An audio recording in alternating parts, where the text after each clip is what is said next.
and welcome back. This is Garima and you are listening to the Garima Avtar show.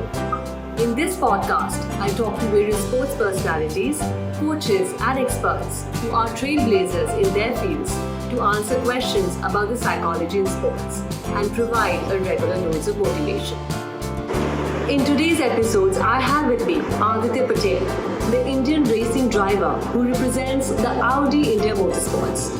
From winning his first national title in 2001 at the Jk Tyre Junior Karting Championship in Goa to creating the X1 Racing League, which is the world's first professional franchise-based motorsport league in 2019. Aditya has gathered quite some accolades in car racing, nationally and internationally. His international career started with him securing the third place on his debut in the Formula BMW Pacific Championship in 2008. He has also competed in the Volkswagen Scirocco R-Cup, Polo Cup and the 24 Hours of Nürburgring. He also finished as vice champion in the Blancpain GT Series Asia in 2017. So welcome Aditya to the show. Thank you. Good to be on the show. I'm looking forward to the questions. It sounds like an interesting concept, so I'm looking forward to it. Thank you. So to start with, please tell me about your journey, what inspired you to get into motorsports? Well, as a kid, I used to go to the racetrack to watch my dad race. He used to prepare cars and race them as well. So I guess it just started quite young, where I was exposed to this motorsport environment, and then at some stage you want to try it yourself. And when the age came, or when go-kart tracks opened around the country, of course, then I started to drive go-karts more often. Well, I did have one when I was younger, when I was about 4 years old, but slowly the bug bites you as and when you drive, and then you're just into it. Oh, wonderful. So what do you think is your, most important strength, that helps you become a better racing driver and a better person in life? Where do you draw your strength from when you're on the track? Well, I guess for me personally, it's more patience, which has grown over time. When I started, I wasn't very patient.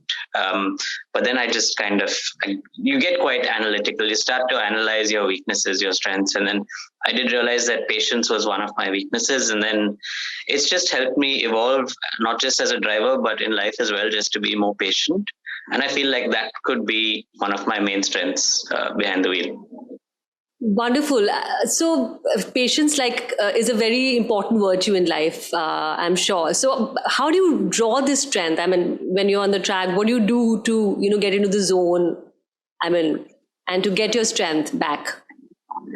Well, obviously you need to be calm.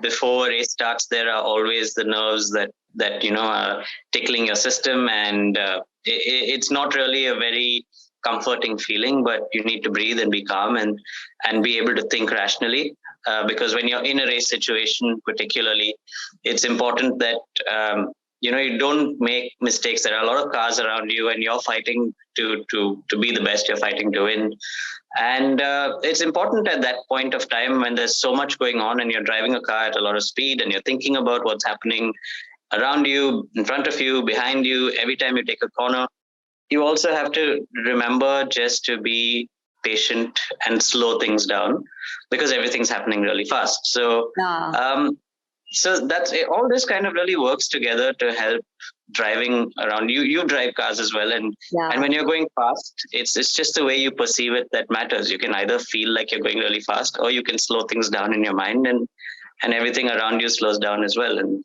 I guess that's something that I learned over time. Wonderful. Absolutely. I mean, you take a deep breath and just become more mindful of what you're doing. And that's how to slow things down when you're racing at such high speeds, I think it's quite imperative. Totally. So, every athlete goes through some high and low points during the career. Were there any setbacks or challenges in your journey? 20-25 years, I think it's been now. And when you look back, so what do you think, what helped you overcome those challenges? I think fortunately for me, in my career, the earliest challenge, or the challenge that hit me the hardest was at an early stage. And this was back in 2007. I was racing, or 2006, sorry, I was racing the Formula Roll-On with NK Racing in the Jk Tyre National Championship. And it was the first year that the Formula Roll-On was introduced, and we had some really good drivers on the grid as well. I was quite new to racing at the time, to single seaters. And I struggled a lot. I didn't expect to be struggling so much. And obviously being a first year, the team was also trying to get to grips with the car and everything. And at the end of the year, you just kind of tend to doubt yourself whether you can actually drive, because nothing went your way the previous year. I didn't perform at all. I didn't get any results. But the next year, when everything kind of came together, I kind of recharged, the team refreshed, they got a very good car and package together. And suddenly I was able to do so much better, win races again and again, go qualify on pole, set fastest laps. And then I realized, it's not just like I kicked myself so much for the previous year, but sometimes you just need to have faith in the entire package, right? When everything comes together, it just kind of works. And then you just have to believe in that when you move forward, rather than being so hard on yourself all the time. Yes, that is important in a way, but it's all about all these things coming together. And I think that challenge kind of helped me down the line when things were not working well. I always reminded myself of what happened then and how things turned around so quickly within the span of like 3 months. So, and then you tend to move on and move forward from there. Wonderful. Very nicely put. I think we all face some kind of a challenge or setback, and then how we come, we win our, fears or challenges and go above that. So that's what makes us the champion. So I think that's so wonderful. Okay, so, when one reaches a certain high level in their career, there's some kind of pressure to perform better. So did you feel like all eyes were on you when you were, when you started winning in championships and you were doing well in the circuit? Well, yes, obviously, I mean, people start to notice you and, people start to question how far you're going to go in the sport. And as a youngster, obviously, when you're in single seaters, your dream is Formula One, and people start to question whether you can do it or whatever. But after a certain stage, even I realized, my dream is motorsport. It's not necessarily Formula One, because there's a lot that goes into actually going to Formula One. So fortunately, at a certain stage, I made a switch to touring cars when I got an opportunity from Volkswagen. And I enjoyed it. I completely enjoyed the switch from single seaters to touring cars. And then I realized there's so much more to the sport. It's more about really enjoying your driving, So all those years driving touring cars, GT cars is just something I thoroughly enjoyed. And then I just enjoy the sport day in and day out. And I think that for me really is the most important thing about the sport, is that I love it and I love driving.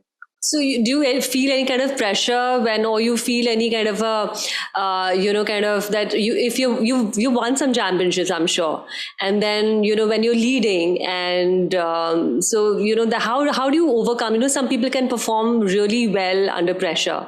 So I mean, are you able to control your nerves and also perform better, or sometimes somebody cripples? I mean, pressure somebody's not able to deal with. So what about you? I mean, how do you deal with your pressure? There are times where over the years where I haven't dealt with it quite well. There are times when I've dealt with it well. So it changes year on year, and it just depends on how comfortable you are. In motorsport, there are so many variables, and it just depends on how well you can tie in these variables. It changes the level of pressure. So in certain championships where I haven't had enough practice, so enough time in the car, there's a lot of uncertainty. And then the pressure is a lot higher. So even if you're doing well, which was quite similar in the Blancpain GT Series in 2017, where we finished second, there were times when the pressure got to me, mistakes were made. But there are times that I've driven in other cars where I was feeling more comfortable because I had a lot more time in the car. Practice is very important, obviously, in motorsport. That, no matter where you're starting, whether you're starting in front, whether you're starting in the middle or at the back, you can make the most of it and overcome the pressure, So it varies, that like in the early years, I probably felt less pressure for that reason, that I had good time in the car. In the later years, at some point, I felt more pressure because I just wasn't comfortable with the situation. And then again, the years after that, I felt less pressure again. So it's all it's really hard to explain, but I guess it's all these things that tie together that just kind of dictate how much pressure you feel. Totally, I totally get you. I think it's all about also one of the important factors is practicing enough. If you get enough seat time, you definitely you end up getting more confidence about the sport. And yeah, it varies, and as time passes by, then one also becomes more comfortable with the journey and with the sport, and you learn more. You upskill yourself, and definitely, absolutely. So you're so fit, so. What's your routine like before a championship, or on a regular basis or something? So yeah, well, growing up racing, you just kind of get into this routine of fitness. So whether you're racing or you're not racing, it just becomes a part of your routine, and I like to mix it up. Sometimes I play a sport. I do a fair bit of cycling. I play some squash. I go to the gym at least 4 times or 5 times a week, a little bit of cardio, a little bit of strength. So you do all that to just kind of keep yourself in shape. And only because I think it's just something that's been a part of me for so many years that it's just hard to let go of. It's very important. Fitness is so very important for any sport. So like, do you train yourself in this? Also, you have a trainer at the gym, or I mean, you do it all, but you must have understood what your routine, the exercises that you have to do, and so. Yeah, well, when I was most actively racing between 2015 to 2020, yes, I was going to a sports specialty gym run by a gentleman called Ramji Srinivasan. So he's trained a lot of sports persons, race drivers, cricketers, tennis players, etc., etc. So that was when it was very active, and I think I was at my peak of fitness level. But now, obviously, since the pandemic, when things slowed down, I still kind of follow those routines myself, be it in the gym or if I'm traveling or outdoors or even in the living room here. I just put some exercises together and kind of follow the routine every day. Whether I can do it for 20 minutes or whether I end up doing it for an hour, it's something every day, Maybe not on a Sunday, but every other day. Okay. So were there also any, mental training exercises that you were made to do when you were, taking you were taking the fitness training at that time? Because I think, there are so many mental fitness exercises also that matter so much, like, quick reflexes and things like that. And so can you please share something with the audience here? I think mental conditioning was more, yes, I did a lot of mental conditioning when I was also coaching at the gym. And I think it's more, one side of it is your reflexes. The other side is really how you train your mind to behave in high pressure situations, So again, it comes down to how you train your mind to be patient, be calm, just slow down, breathe. And all these things that I mentioned earlier were actually tied into the mental conditioning part of it. Yeah. And if you're able to do that and manage those situations using your mind, then it makes racing so much easier. You get less physically tired, you enjoy it a lot more, and you know when to switch on, when to switch off. That's also very important. When you leave the track, you switch off. It's not about racing anymore. When you get to the circuit or preparing for a race weekend, you start to switch back on. So you have this kind of split personality, so to say. When you're on the track, you're a race driver. When you're off the track, it's just another day as a human being. Okay, fantastic. So do you remember any particular, exercise, mental exercise, like, to calm your mind, or, were you doing meditation or any, drill that you were doing that you would like to share with us? Yeah, sure. This is quite interesting, actually. We had a little device that would give us the frequency of our stress or something of those lines. I don't know the exact words. Right. And we placed our finger on it. It was like a mouse. And you have headphones in your ear, which if it's at a high frequency, you're quite stressed. And if you can bring that frequency down to almost silence, then you're calm. And even your heart rate would come down. So earlier, when I started doing this, when I was told that I need to think of things that would calm me down and bring the frequency down, I used to think of holidays in the mountains or wherever, but nothing really clicked. And there was one time I put myself in a race car and I did a few laps around the track. And it was interesting that sound just came down, down, down. And by the second or third lap, there was almost no noise. So I just found it really fascinating that actually driving a race car brought this frequency down, as against like going to a mountain or, doing something that I thought for me was what brought me peace. So for me, that was really fascinating. Yeah, you actually, that's a passion, racing is your passion. That is what defines you. And this is what you love doing so much. So I can completely understand that, visualizing yourself on the racing track really brought your stress levels down. So also, do you also do some visualization exercises? Because many racing drivers, they do that, so were you doing that also? Was it helping you in any way? Yeah, I do a lot of visualizing. Whether it's before you sleep at night, you close your eyes and you dream of yourself, or just think about yourself, visualize going around the track, or before the race. Sometimes a very interesting thing that one of my coaches taught me was close your eyes, drive around the track at the actual speed that you'll be driving, and have a stopwatch in your hand. So start the lap and stop the lap when you reach the end, and see how close you are to the actual lap time. So that was a cool game to play, because you visualize exactly at the speed that you think you're going, all the racing lines, braking points and everything. And the closer you were to the lap time, the better you were at doing this. And it actually translated to good results on the track as well. Superb. Thank you so much for sharing this.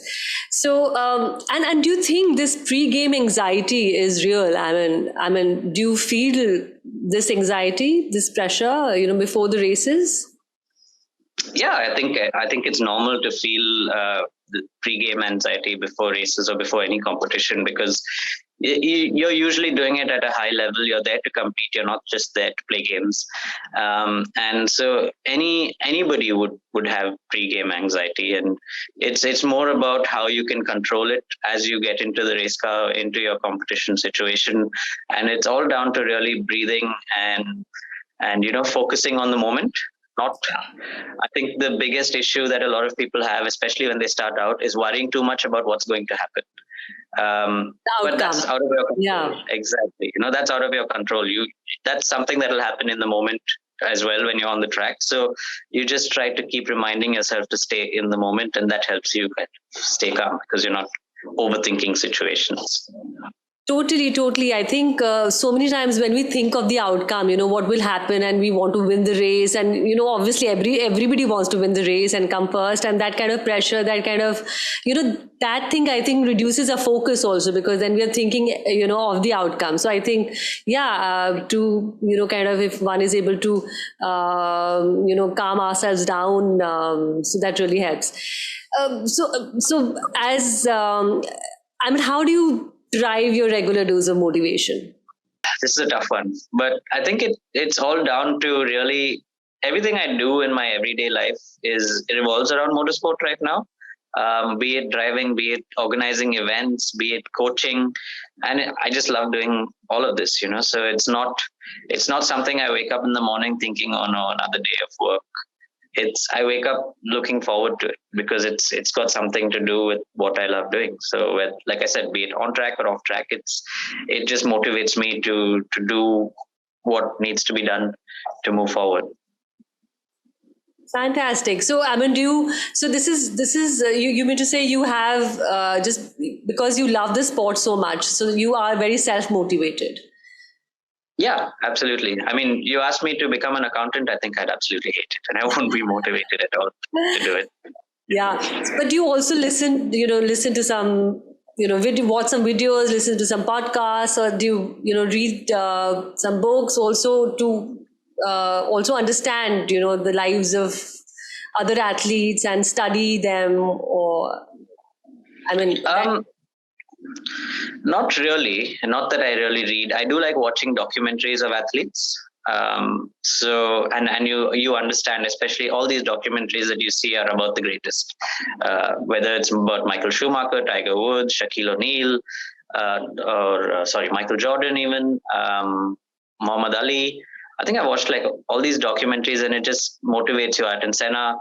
It motivates you really to kind of think the way they think, or at least try to think the way they think. And they are the top of their game, So, and they come from various walks, and they are in various sports, and all of them have very different thought processes, but very similar as well, which just makes them the greatest. So I think, these are things that you like to watch, to understand really what goes through the mind of an athlete. Any favorite, documentary or, memory that you have that you've seen in the documentary that you would like to share, if in case you remember anything that really has, kind of moved you a lot? Off the top of my head, I wouldn't say there's anything I remember, because it's I'd have to think about it. But it's just that there's a lot of similarities in all these documentaries, which just comes down to the thought process of these athletes and how they live in the moment. And I think that is something that kind of sticks with me, and I just kind of use it in my day-to-day life as well. Sure. So, tell me, have you, racing is such a fast sport. It is one of, motorsport is also supposed to be dangerous. I mean, and many times, we end up crashing, and I've also had so many crashes. I remember my car had overturned, and, so once, once the car, the tire, the front left tire of the car came off while I was just, on the last stage of the rally. So I'm sure there must be some kind of experience that you've had. So, I mean, how have you dealt that, and any mental steps that you have taken to overcome that? I mean, I guess crashes are always a part of motorsport. And when you're driving on the track, there are other cars around you. You make contact. You have some big crashes. You have some small crashes. But fortunately, the cars are very safe. So I've always felt safe in every car that I've raced.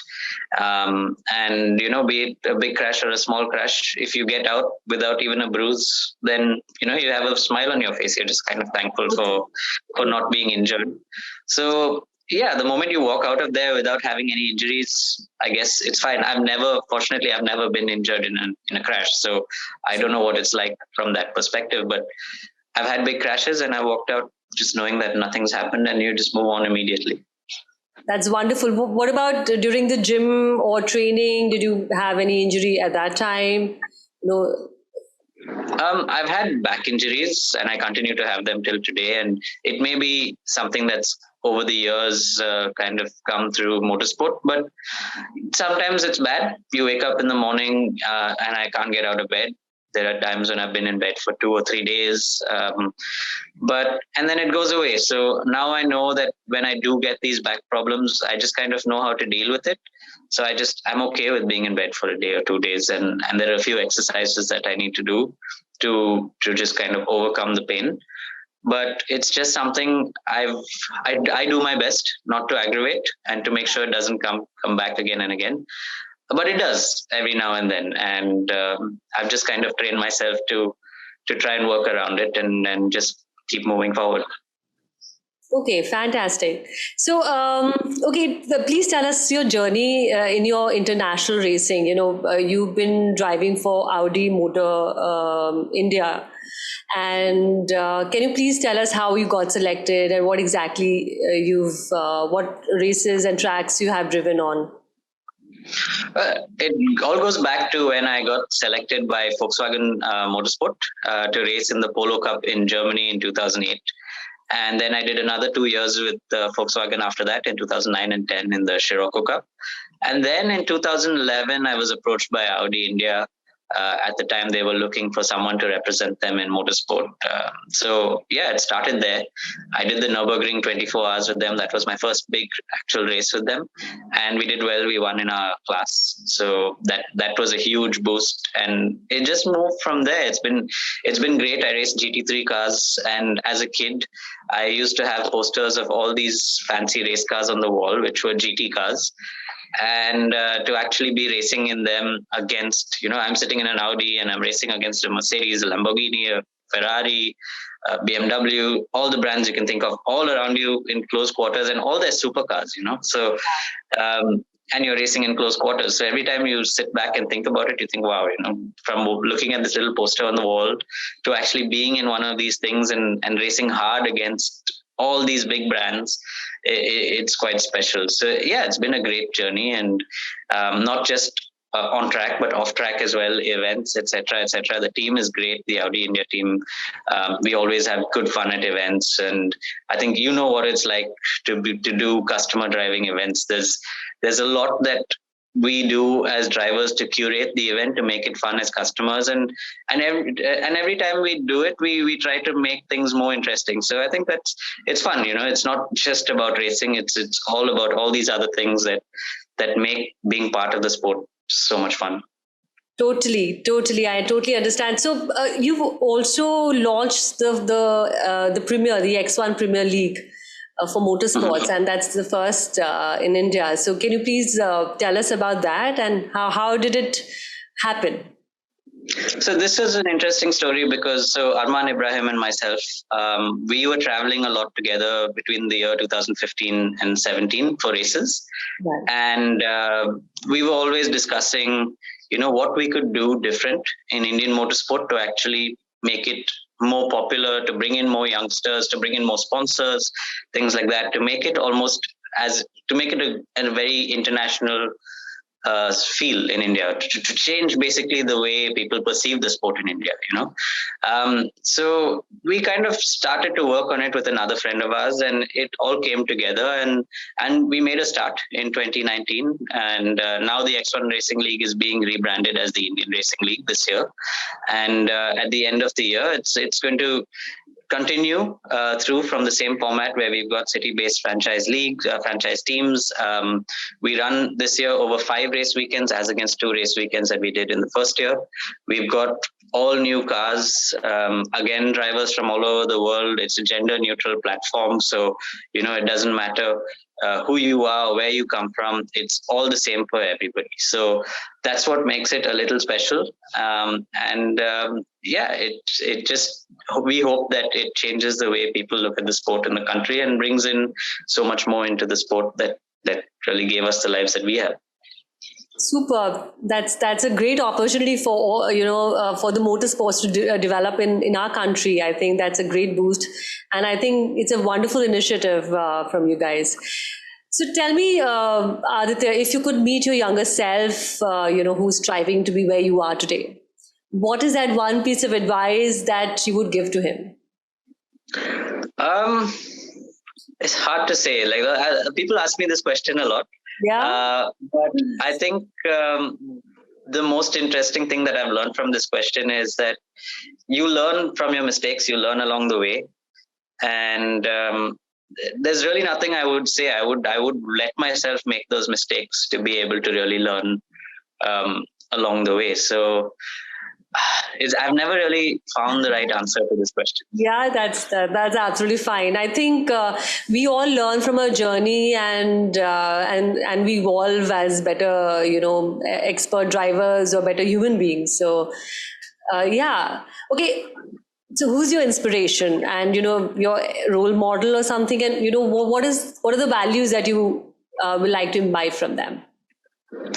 I've had a lot of role models growing up. Obviously, growing up in a family where racing was a big part of it, from my father racing to having his friends around. One of them being a gentleman named JD Madan, who's not too much older than me. So just kind of going to the racetrack with them every weekend, watching them race, watching them prepare, was quite inspiring. And then on a larger scale, someone like Ayrton Senna, his determination for the sport, for his driving and for the sport, was just something that I looked up to. So, and in a more current scenario, I would think of Fernando Alonso probably.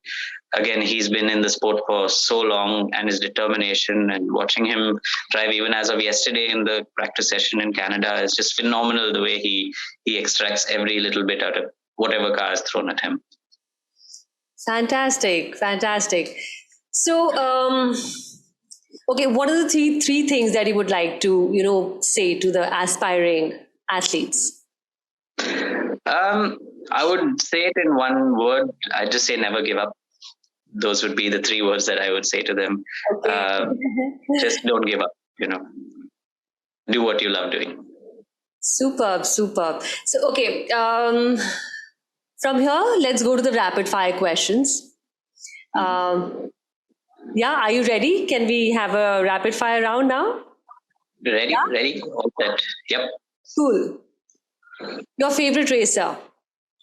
Senna. If you could live in any city in the world, where would it be? London, where I'm living right now. One superpower you wish you had? I wish I could fly. Favorite festival? Diwali. What is your go-to workout? My go-to workout, rowing. Your favorite comfort food? Rasam and rice. Summer or winter? It depends on where I am. Right now I'm in London. I'm enjoying the summer. When I'm in India, I love the winters.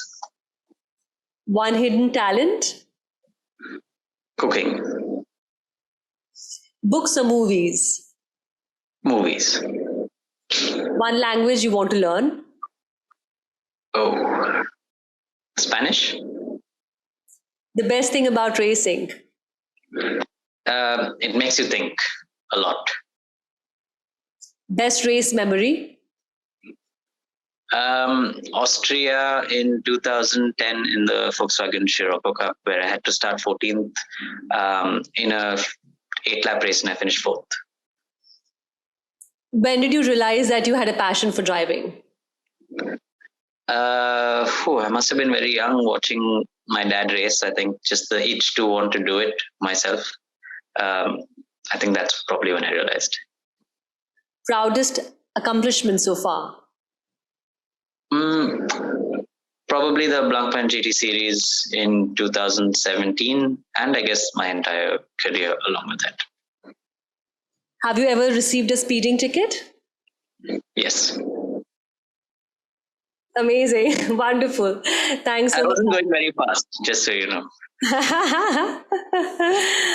Okay. So, and with this, we come to the end of this discussion.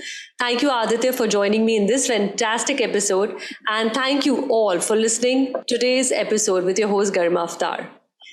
If you liked this episode, then subscribe to my podcast for more new episodes and a deeper dive into the world of motivation and sports psychology.